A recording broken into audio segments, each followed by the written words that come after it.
And our speaker today is the increasingly amazing Reverend Carrie Hunter.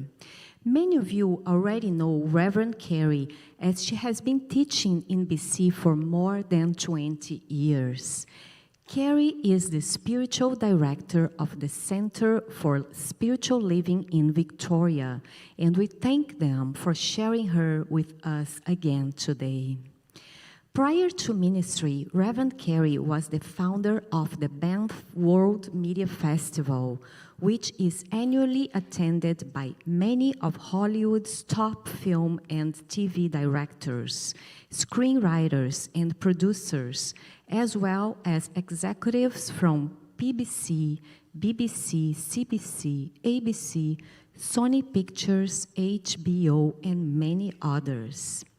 Today, Carrie is going to share some ideas that will help us better connect with our inner wisdom. Please join me now in warmly welcome Reverend Carrie.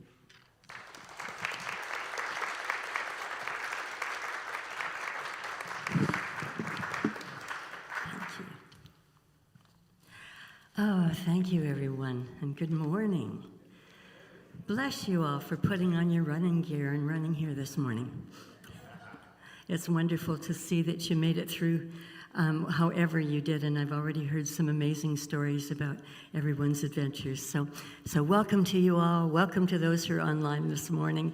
And I just bless this gathering, knowing that the greatest light, the greatest power of all is everywhere present, and we are immersed in it, filled with it, and live and have our being in it as well. God was having a special meeting one day, and he invited 3 angels to the meeting.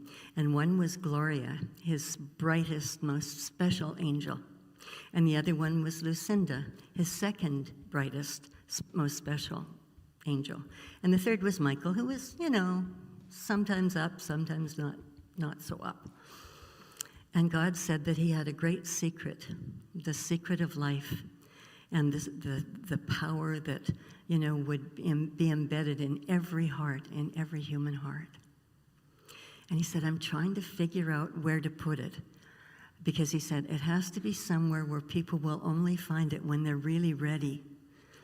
And so Gloria said, oh, I know where it should be. It should be up there somewhere in the stars. It's so beautiful up there. So, hide the information up there in the stars and no one will ever find it. And God said, well, that's really interesting, but, he said, one day humanity will be able to get to the stars. They'll find a way. And they might find the information there, and I'm not sure they'll be ready for it yet. And, Gloria was a little crestfallen at that, and Lucinda said, well, I know, let's, put it on the floor of the ocean. No one's ever going to get down on the floor of the ocean. That's a good place to hide it. And God said, yes, that's a very good idea. But again, humanity is going to rise to the place where they can get to the floor of the ocean and they can explore everything, and they might find it there. And Michael was kind of, looking around and looking out the window, looking down at Earth.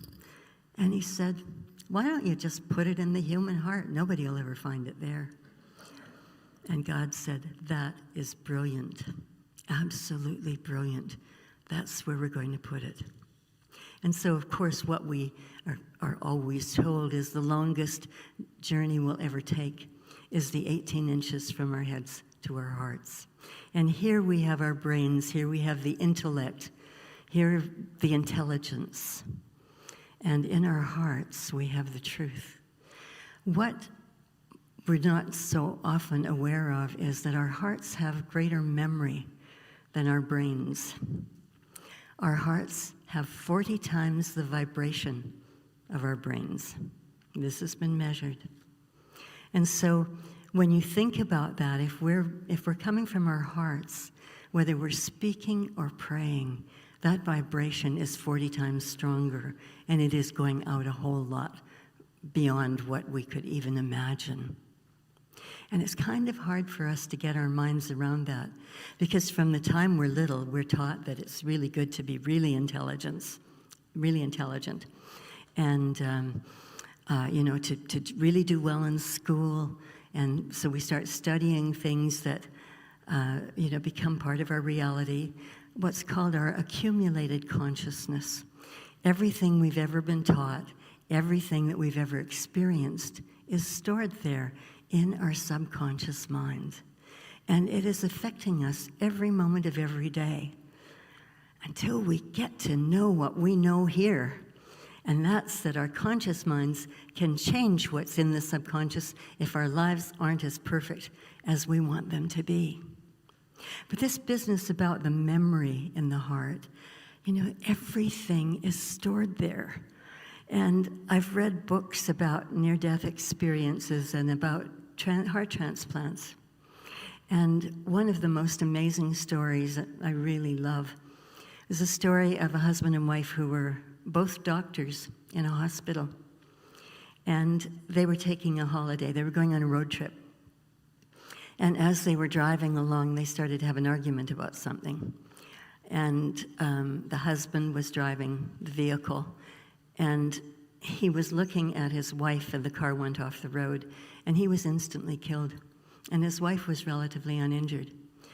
And when his body was taken back to the hospital, and of course she was with him, and she decided to donate his organs because she felt that was really an important thing to do.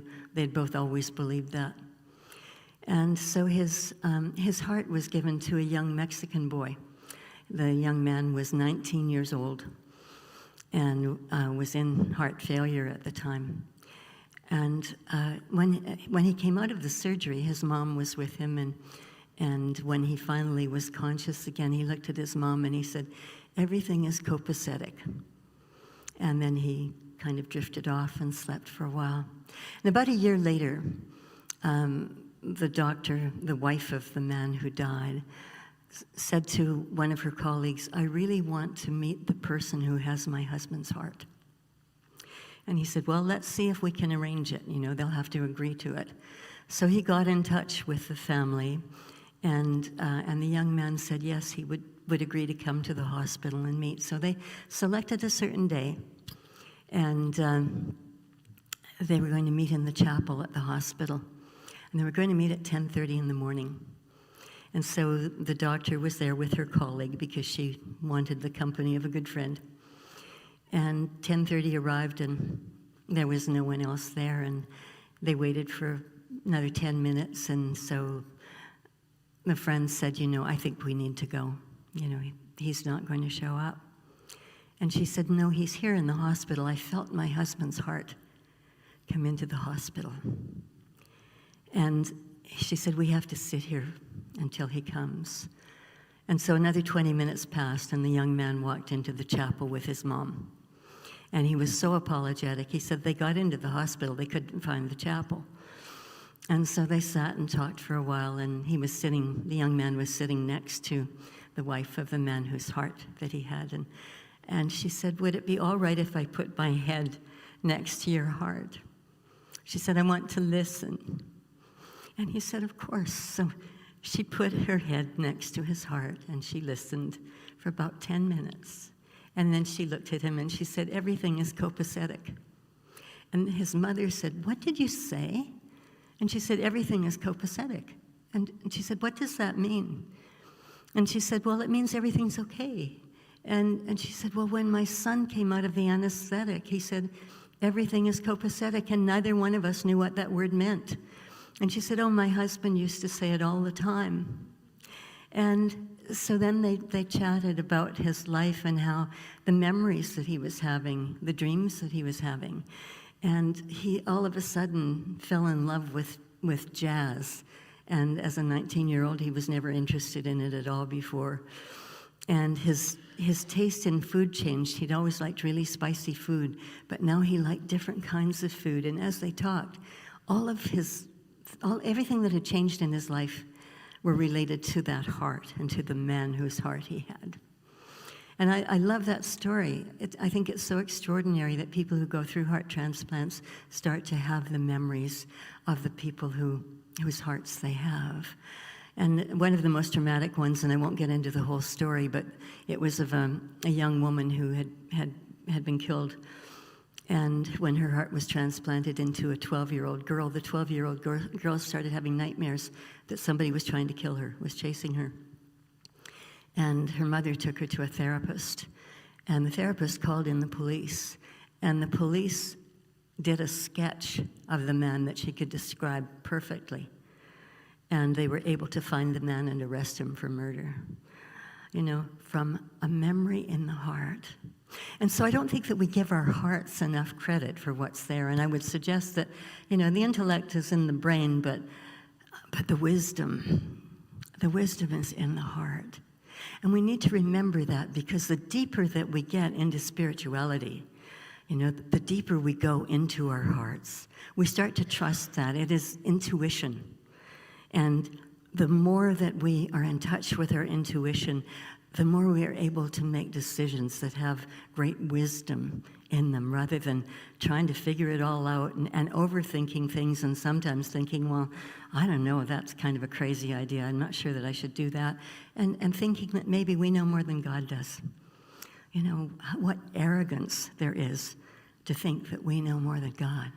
But this is the place through which we are spoken. And I was ruminating on this last week, and I was thinking, so what's the difference between knowledge and wisdom and insight or intuition? And I remembered reading once, someone said that intelligence is knowing that you're going to walk 12 miles in the desert. There's a special path. And wisdom is knowing that you're going to take enough water along with you, that you're going to be hydrated during the walk. And intuition is setting up a lemonade stand halfway through for the next people who are coming along. And I thought, yeah, that kind of explains it, doesn't it? I mean, when we look at the way we think, what we're embarking upon, what it is that we know from our hearts, what it is that we know that we need to get there. And then there might even be some insight or some intuition into something that we can do that's going to help others along the way. Or it's going to be a new business, or it's going to be a new project, it's going to be a new song that somebody writes that's in somebody's heart, that's going to move a whole lot of people.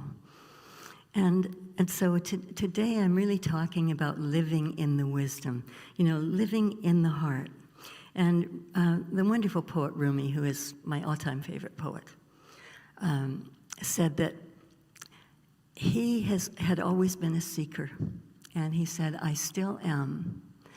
But he said, I have given up looking for answers in the stars and in books. And he said, instead, I am listening to my soul. And really, that's what this is all about, isn't it? It's about listening to one's soul and really listening. And I always say, in the silence, there are many answers. You know, we're not going to get that wisdom by running around, being super busy all the time, thinking 1,000 thoughts at once, 60,000 thoughts a day, most of which are the same we had yesterday and that we'll have again tomorrow, unless we get conscious about these things. And I thought that was really brilliant. And I often read books or material written by the great Jean Houston, anthropologist and spiritual leader, spiritual teacher, considered to be the most traveled woman in the world. I last saw her in Calgary about 3 or 4 years ago. And she came in with a friend. She'd just flown in. It was a big seminar that we were doing. And she had pneumonia. She was getting over it, but she still had pneumonia. But she said, I wouldn't miss this for anything. And she got up front and she said, I'm 80 years old, and I'm planning on going a lot longer yet. And she had a half hour to speak. She ended up, after a half hour, saying, is it okay if I speak longer? And everybody, of course, said yes. She spoke for more than an hour. She was standing on her feet. She was so vibrant as she is. So much wisdom, and with great humor. I love to listen to her. And so in one of the books of hers that I read, I recall her saying that her biggest friends, her greatest friends when she was younger, were people like Carl Jung and Buckminster Fuller, Margaret Mead, Joseph Campbell. She said, we were fascinated with one another's minds. But she said, not with the intellect, not with the intelligence. She said, there's something greater than that came out of everyone. And she was quoting Einstein, whom she had met. And she said, he said, all of your inspiration comes from somewhere other than the brain. He said, the imagination is so much greater than intelligence.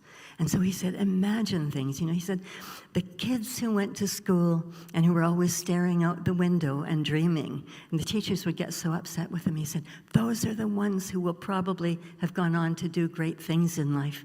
And he said, I settled on the theory of relativity while I was riding on a moonbeam. He said, I was dreaming that I was riding on a moonbeam, and all of a sudden, there it was. And Jean said, well, we still need intelligence. And he said, of course you do. We need both. We need our brains. We need our hearts. And she said, but how do we cultivate this? How do we become brighter? How do we become more aware than we have been? And he said, read more fairy tales. And she said, what? And he said, read more fairy tales. And of course, Joseph Campbell would say that as well.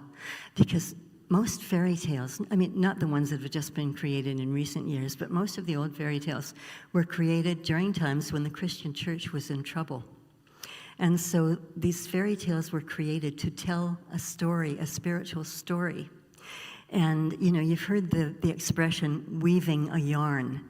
And so as the women were together and they were weaving, and that's why you feel that rhythm when you're reading a fairy tale. There's a rhythm to it. And in the fairy tales, I could do a whole series of talks on fairy tales and on what the spiritual meaning is. But just as an example, in Cinderella, when she goes to the ball at the castle, that means basically she has stepped into a higher consciousness. And the prince is there to guide her, and of course she runs away, and then the prince finds her and takes her back to the palace, takes her to a higher place of living, to a place where she knows God, where she knows spirit. There are lots of fairy tales that have those kinds of stories to them, and the King Arthur stories all have those to them as well, and I love them. I won't get into them today, but the thing is, and she said, well, after you start to, regain that, or gain that consciousness, then what do you do? And he said, keep on reading more fairy tales. He said, the answers are in those. And of course, when we read fairy tales to our children or our grandchildren or to whomever we're reading them, we're just thinking they're cute little stories. We don't go beyond that. But the thing is, pick up a fairy tale sometime this week and read it. And as you're reading, think, well, what might that mean? What could it mean other than just, Cinderella sitting by the fireplace, stirring the ashes or, whatever she happened to be doing? When we start to think that way, when we start to look for a metaphysical meaning in everything or a metaphor in everything, then what we're doing is we are moving from our intellect into our hearts. We are moving into a place of wisdom. And that's where we gain a much greater understanding of absolutely everything. And Jean Houston said, at the beginning of the millennium, there was so much hope. Well, first of all, everybody was afraid the world was going to blow up because of computers not being properly programmed. Of course, that didn't happen. But there was still so much hope, and at the end of every century, there is a renewal, a reawakening to spirituality. And it's been going on for a long, long time. There's something that draws people closer to spirit at that time. And she said that mystics at that time were saying, at the time of 2000, that we were coming into the age of wisdom. And she said, look, if you look around you, and I say look around you right now, you can see it here, but you might not see it in the world today. Every day I kind of shake my head, and then I try to go into a different space where I see the world at peace, where I refuse to see and listen to what's going on, and I ask what is mine to do. But we know that we haven't reached that perfect place yet. And that's the goal in all of this. And she said the problem is that our leaders are not programmed the way that we are. And she said, most of our neighbors are not programmed that way either. She said, they're back in the Old Testament of the Bible, an eye for an eye, tooth for a tooth. They're not in the New Testament of Jesus, in the Sermon on the Mount, saying, turn the other cheek. If a man smite you on one cheek, turn the other cheek. Jesus' teachings were teachings of love and of forgiveness. And the thing is, people who call themselves Christians, big Christian churches, they're back in the Old Testament. They're not teaching the teachings of Jesus, who was not a Christian. He was a Jew. But Christianity evolved from his teachings, and we need to remember that.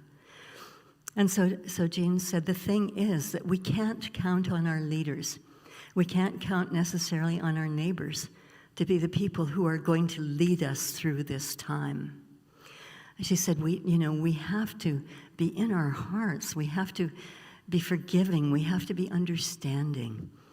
We have to see the world in a better place. And she said, as we get deeper into our spirituality, we begin to see things in images rather than the words. We see them in images. And I go back to what Einstein said, that when he developed the theory of real relativity, that he was riding on a moonbeam. What an image that would be. So as we're in prayer, as we're in meditation, what are the images that are coming to us? And how do we define those images? And how do we figure out from those images what it is that is ours to do? It could be something big. It could be something small. But we're not here to play small. Something small can be really, really important, though. And so through that time when we're listening in the silence, we're inviting wisdom. We're inviting the images. We're inviting the truth to come in to each one of us. And what I have to tell you is that, as the Hopis say, you are the ones that we've been waiting for. Each one of you. Everyone who is part of the New Thought teaching on this planet are the ones that we've been waiting for. And the thing is, we don't know who they all are. We know where all of the unity centers are. We know where science of mind centers are. We know where some of the others are. But we're not all together in one place. And they're all over the world. It's not just that we're only here, this number of us together. But the thing that we need to remember is that our hearts give off 40 times the vibration of our brains. And what we also need to remember as we're into the world of quantum physics, which proves what we believe, that there are amazing things that are being discovered. And Lynn McTaggart, who runs the Institute for Noetic Sciences, now that Edgar Mitchell has passed away. He started it. He was an astronaut in space, and all of a sudden, he saw his whole body as molecules, and everything in the spacecraft as molecules, and the stars as molecules. And that's when he realized that we're all made out of stardust. And when he came back to Earth, he founded that institute to start proving the things that he saw and learned in space. And Jean Houston had debriefed astronauts, and when she did, NASA couldn't. They tried. And so they called Jean Houston in, and after 2 weeks of debriefing them, each of the astronauts realized that what happened was they went into space as scientists, and they came back as spiritual beings. They knew God after they'd been in space, after they'd looked back at this beautiful blue planet where we live. Really remarkable. And the thing that happens physically, and probably has happened to each one of you, is that as we get closer to spirit, the right temporal lobe of our brain expands. And what happened with, astronauts were put through incredible tests and are before they go into space. And what happened with each of them when they came back is the right temporal lobe had expanded dramatically. And that also happens to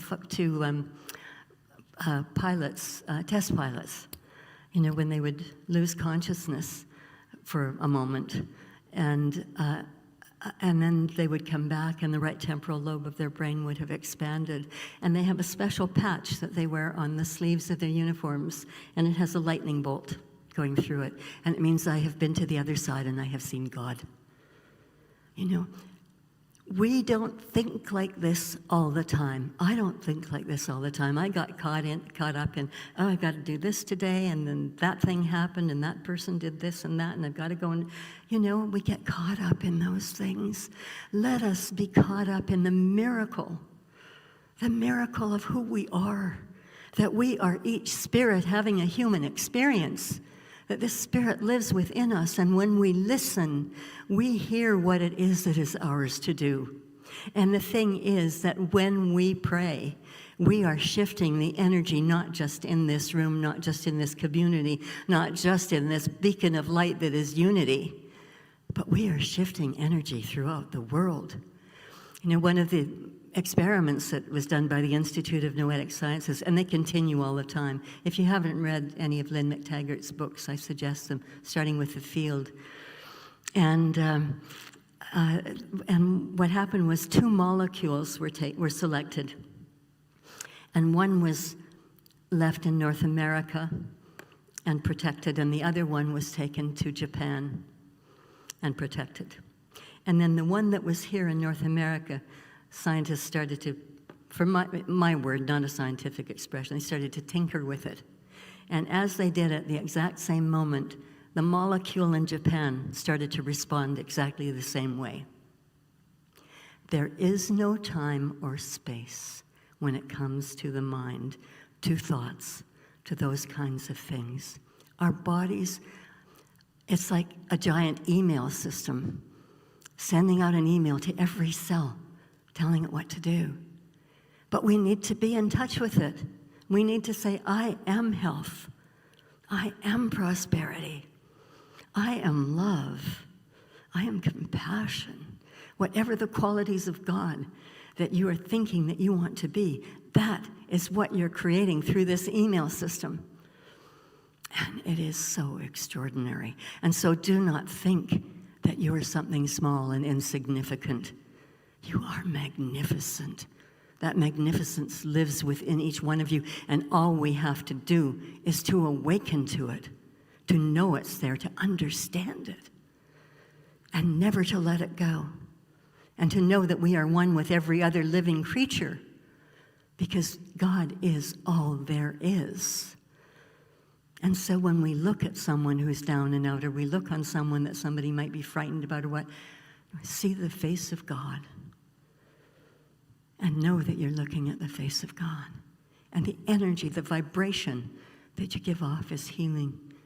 There comes a point when walking into a room, you will heal people. It's what Jesus did. And it's what each of us can do. He said everyone can do the same as he can, and more so. So let us remember that. And I want to share with you something that another favorite poet of mine, Hafiz. He said, the beloved has gone completely wild. He has poured himself into me. I am blissful and drunk and overflowing. Dear world, draw life from my sweet body. Dear wayfaring souls, come drink. Drink your fill of liquid rubies, for God has made my heart. You know, God has made each one of our hearts. And by our faith, by our prayers, by our complete knowing, we are the ones to change this world, because most of our politicians have not been trained that way. Most of the people on this planet have not. But there is a growing critical mass. When we reach that critical mass, we will rejoice, and we will have peace on earth. And we will all have been part of making it so. Bless your magnificence. And so it is.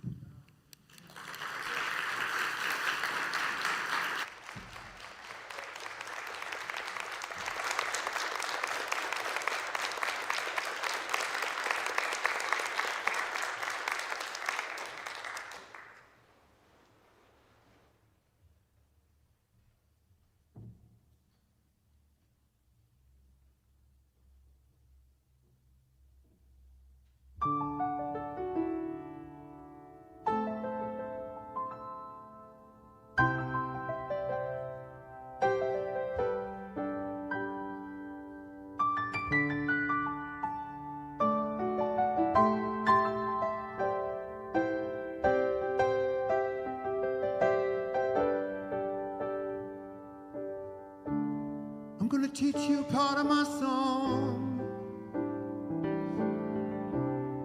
and I want you to sing along, but you don't have to, but it's fun for everyone. Try it. Dream alone and nothing happens. Try that.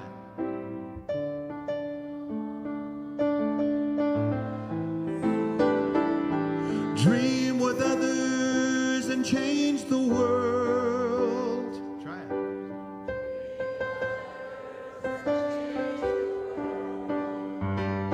Dream alone and nothing happens. Go ahead.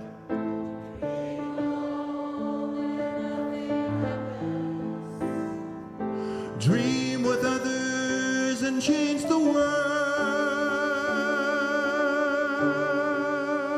Go ahead.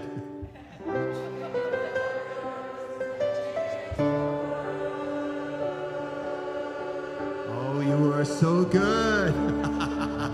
That's long enough. Thank you. Oh, you're funny. Very good. So that's the main part of the song, but there's one more section I want to teach you, and it goes like this. I'm sorry. I forgive you. I love you. I thank you. Let's try all of those together.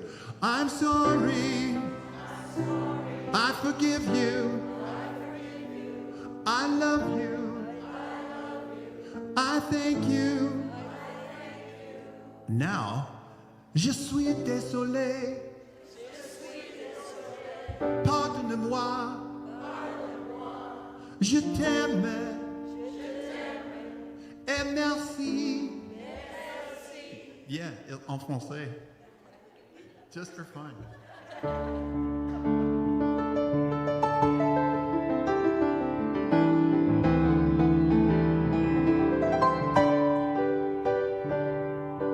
Dream alone and nothing happens. Dream with others and change the world. Dream alone and nothing happens. Dream with others and change the world.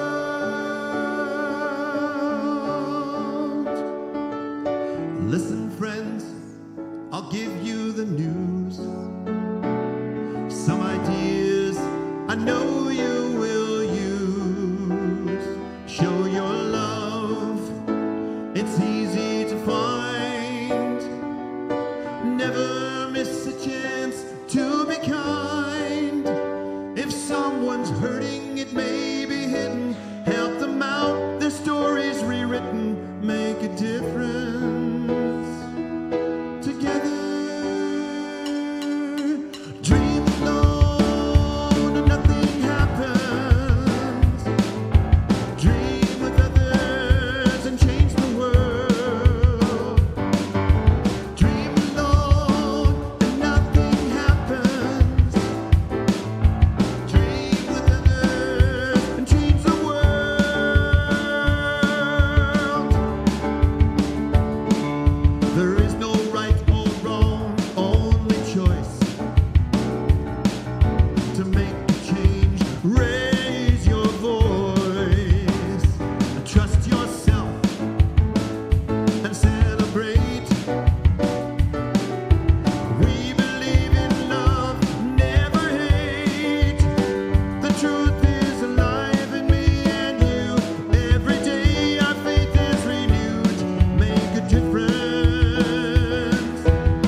forgive you. I love you. I thank you. Je suis désolé. Pardonne-moi. Je t'aime. Et merci. Now I'm going to ask you to do something. I want you to look at somebody and tell them these words. Just look at somebody else and tell them 1, 2, 3. I'm sorry. I forgive you. I love you. I thank you. Je suis désolé. Pardonne-moi. Je t'aime. Et merci. Dream alone and nothing happens. Dream with others and change the world. Dream alone and nothing happens. Dream with others and change the world. Dream alone and nothing happens. Dream with others and change the world. Dream alone and nothing happens. Dream with others and change the world. Here we go. I'm sorry. Tell 'em. I forgive you. I love you. I thank you. Je suis désolé. Pardonne-moi. Je t'aime. Et merci. Oh, I'm sorry. Oh, I forgive you. I love you. I thank you. Je suis désolé. Pardonne-moi. Je t'aime. Et merci. I'm sorry. I forgive you. I love you. I thank you.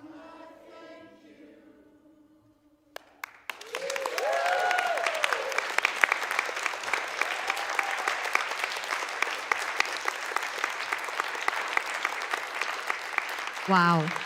Thank you, Tom. Wow, so amazing. Your music always uplifts us and inspires us, and it's magic, pure magic. One more round of applause for Tom. Thank you, Thank you Tom. for singing and participating so well. You And- are fully meeting and exceeding expectations. And thank you, Reverend Carrie, for the inspiring and beautiful talk today. So heartfelt, beautiful. Thank you. And we now come to the time in our gathering where we give our thanks for our spiritual nourishment through freely giving love offerings. And as you contemplate your offering, please take a moment to know that your offering today helps strengthen and empower this ministry and all that it does. And know that God loves you, and so do we. So now let's say our offering statement all together now. Divine love flowing through me blesses and multiplies all that I am, all that I give, and all that I receive. May we all be richly blessed. And if you're here in person, please drop off your donation with the ushers as you exit the sanctuary. And to donate online, simply click on the donate link in your chat window, which will allow you to give via all major credit cards. You can also give via e-transfer, which can be addressed to donations@unityofvancouver.org. Once again, if you are on Zoom or YouTube, you will find a donate link in your chat window. Just a reminder, our annual general meeting will be held after our service today at 12:45 on the lower level. Come join us for this informative meeting on all we are doing, from finances to electing new board members and to our redevelopment. Please note that you must be a member in good standing to vote. And according to our bylaws, you must have made a financial contribution in 2023 to be deemed a member in good standing. If you'd like to ensure you are eligible to vote, you can confirm your status at the bookstore following the service. And next Sunday, Jamal will be hosting a special workshop after our service. In this 2-hour workshop, Jamal will illuminate some of the wisdom and practice from Sufism, Buddhism, and Christianity, with additional insights from the Book of Joy by Archbishop Desmond Tutu and His Holiness the Dalai Lama. The workshop will include guided meditation, chanting, and dances for universal peace. Attendance by donation. Our Explore Your Inner Being class offers guided meditations, movement, music, interaction, breath work, dyads, and more, all which have been proven to deepen your connection to your own inner wisdom and sacred potential. The next exploration meeting will be on Thursday, May 2nd at 7 p.m. on the lower level. And our Course in Miracles study groups take place on Tuesdays from 12:30 to 2:30 on the lower level. But the Thursday evening Zoom class is now on break until further notice. So there will be no A Course in Miracles Zoom meeting this week. You will be notified in the weekly email when Thursday Zoom classes will resume. And finally, we have a great collection of indigenous art on display on the lower level. The artwork is for sale with part of the proceeds going to Unity. Check it out on your way to coffee. The art is pre-framed and makes a great gift. And today, affirmative prayer chaplains are Carol Roman, Melba Burns, Raymond Lancaster, and Marilyn Norrie on Zoom. Could you please stand so we can see who you are? Thank you. Thank you for your service to the light. I highly recommend those prayers. They are so healing, empowering, and pure magic. To have a confidential prayer with one of our chaplains, simply come up to the front after all the music has finished. They will be in the front row until then and would love to support you in prayer. And if you are watching on Zoom, I will show you how you can participate in just a few minutes. Join us downstairs after the service today for coffee, tea, and conversation. So now, as we bring our gathering to a close, please stand and let us together say our prayer for protection. All together now. The light of God surrounds us. The love of God enfolds us. The power of God protects us. The presence of God watches over us. Wherever we are, God is, and all is well. Please remain standing for our peace song.